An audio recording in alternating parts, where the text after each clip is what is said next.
Hey guys, Infidel1258 here. Today I want to talk to you about a new proposal that I think should happen, and it might be a meaningful change to the future creation of DEC, which already we know is a problem because we want to see the flywheel take effect. We want to see DEC reduce, and one of the ways we could do that would be implement the proposal I'm going to talk about in this video.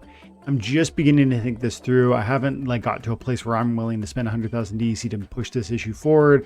But if you guys think there's value to this, help me kind of craft this idea. Help me round this out, because I think there's something here, but maybe this is a rough beginning of what that'll end up looking like. Before we get into the rest of the video, I need to give a shout out to SplinterCoach.com. SplinterCoach.com is a website that will track your personalized battle history within Splinterlands, and it's going to show you which summoners you're winning with or losing with, how you're winning, when you're winning, and why you're losing. And I think that information is well worth the $5 a month. That $5 price point is going to get you access to this tool, and it's going to track and allow you to unlock more rewards for your time and attention. How is it going to do that? Well, you're going to see certain summoners really perform amazingly well, and maybe you lean into that. And other summoners play terribly, and you need to recognize that so you can stop playing them and get rid of those cards. That's what I've found, and I'm enjoying looking at the data too. So there's enjoyment as well as results in this. Check out splintercoach.com, $5 a month, 17 cents a day. Okay, thanks a lot, guys. Let's get into it. Here's the thing.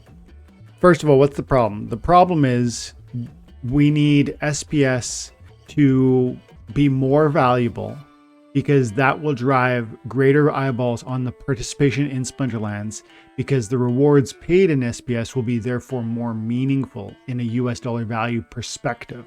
So we want SPS to go up. How can we control that? How can we influence that? One way would be to incentivize the destruction and the deletion of SPS. If we incentivize burning SPS by way of what? A flywheel effect that's already in existence but not being utilized.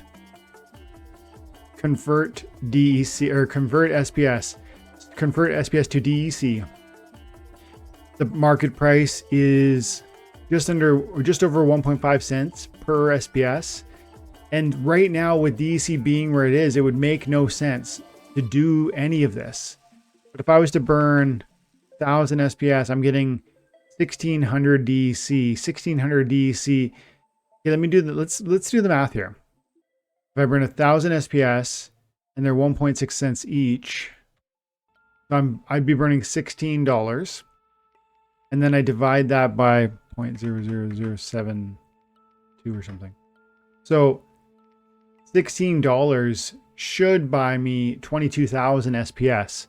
But if I do it this way right now, I'm going to get fewer DEC because of how the exchange rate works within Splinterlands, because DEC is being honored at a peg value. DEC is being honored at 1,000 equals $1.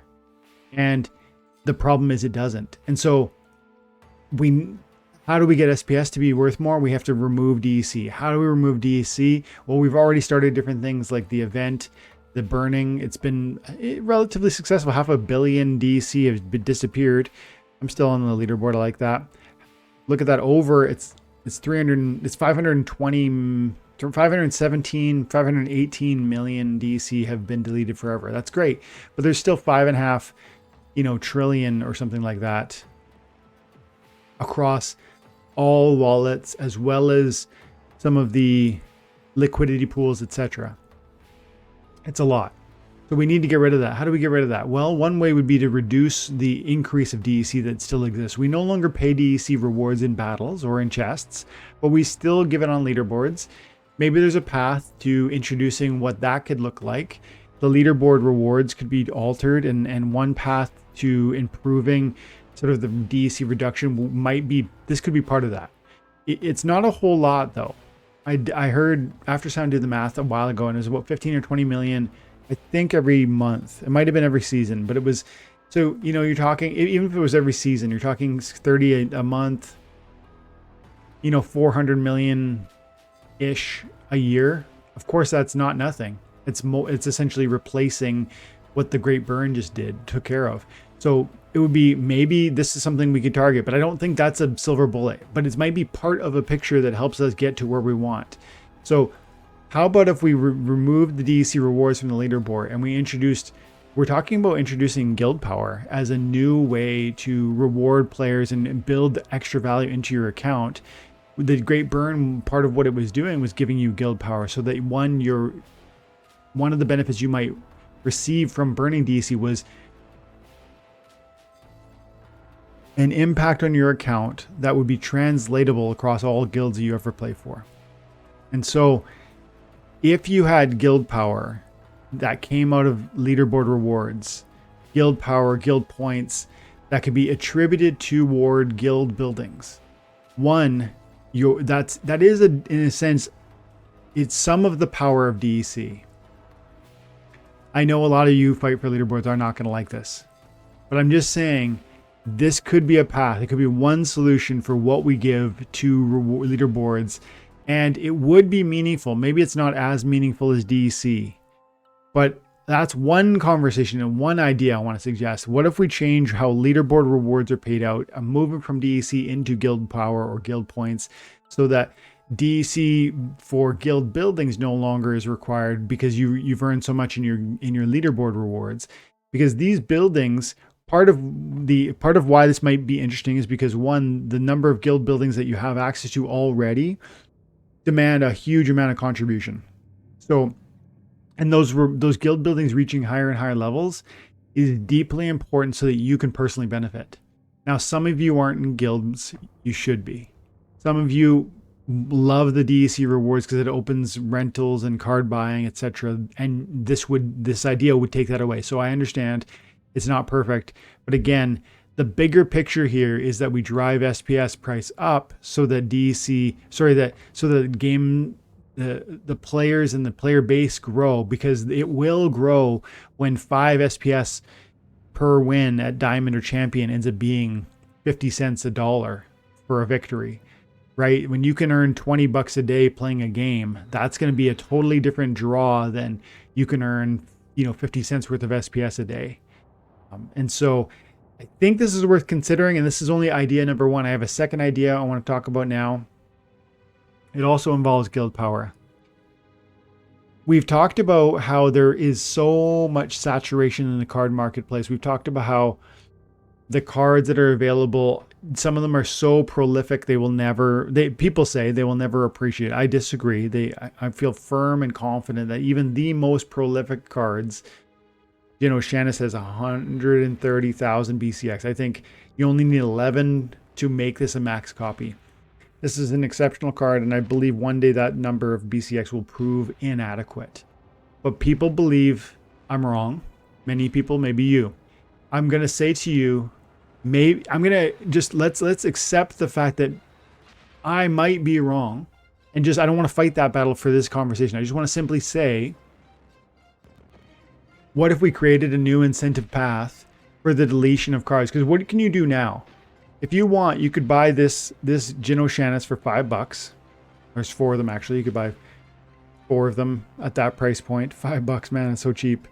Very tempting. And the idea would be that you would either hold it for long-term price appreciation, possibly rent it, but the rental fee returns on a card like this that's so common would be really insignificant. And so lastly, you could burn it.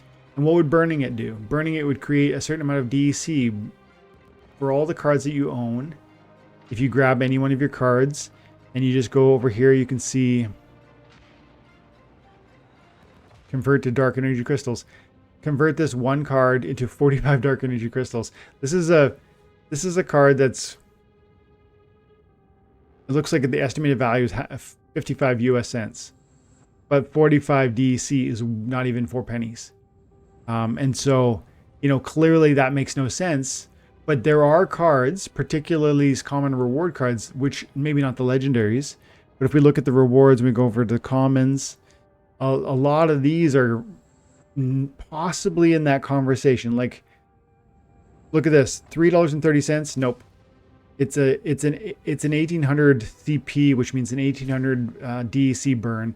So it's not, the cost is nearly double what the burn value would be. But we recently did see that some of these cards were so low that they were below burn value. And when and if that happens,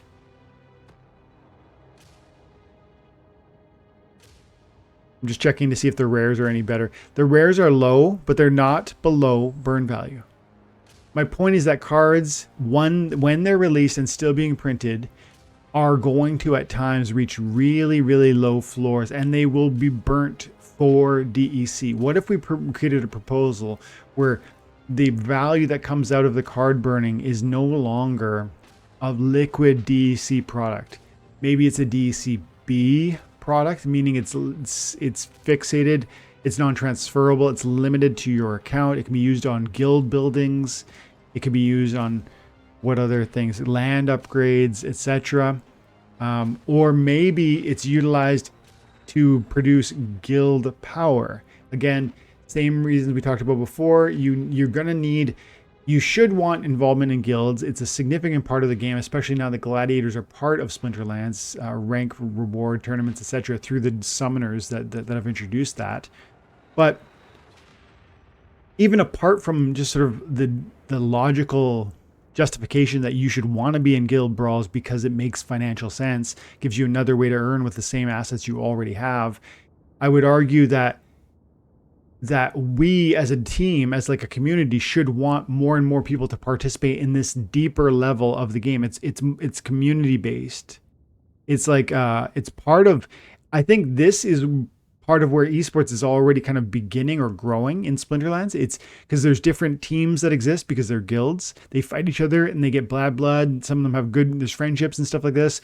There's trading between it. This is as close as we have currently to like an esports experience.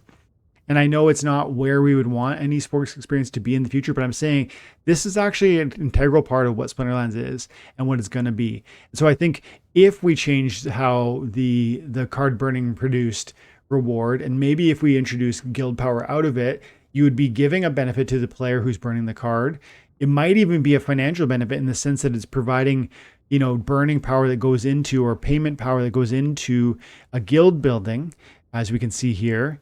And then ultimately you think it's going to incentivize participation in guilds. It's going to incentivize production of extra value for you and your team within guilds. And then one interesting mechanic that I haven't mentioned, but I think is really important to understand is right now there's 5 buildings, and you might feel satisfied by the buildings that your guild has and the rewards that those guilds, I guess, afford you. But we've already been told that new guild buildings are coming.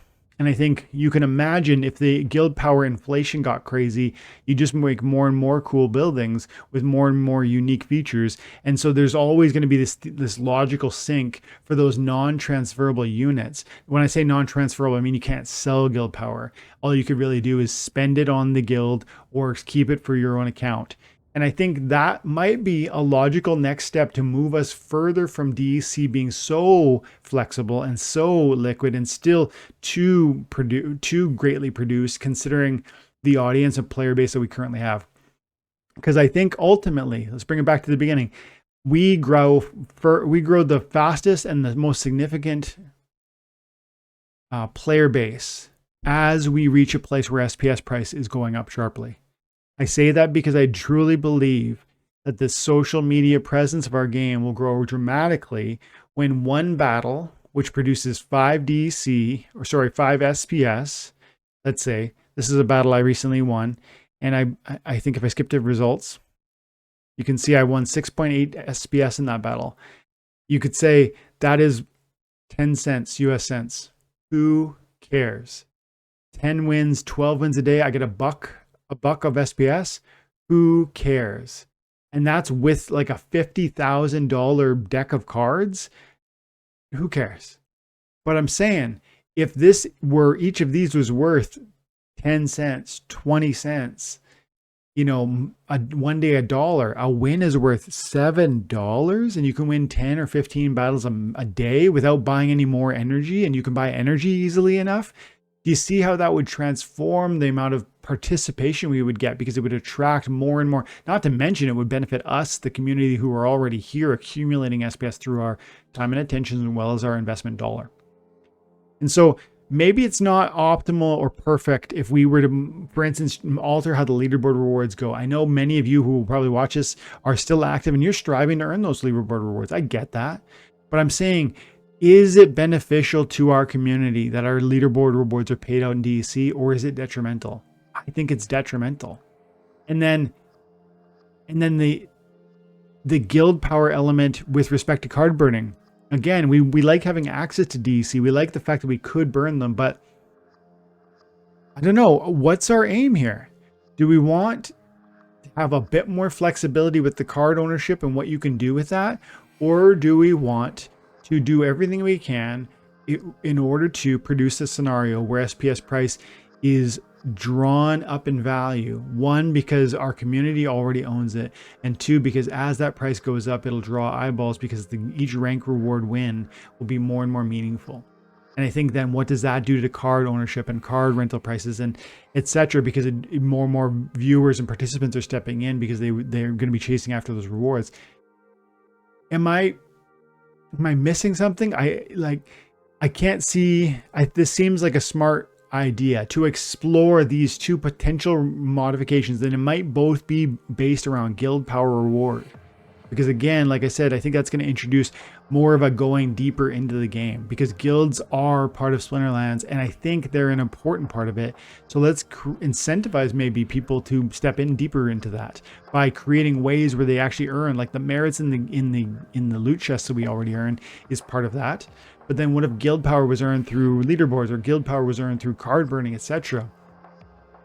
I don't know. What do you guys think? And if you got comments in terms of suggestions or improvements to this idea, I'd love to hear it, because I think the DEC issue is what's holding back SPS, apart from the bear market. The general bear market, of course, impairs also.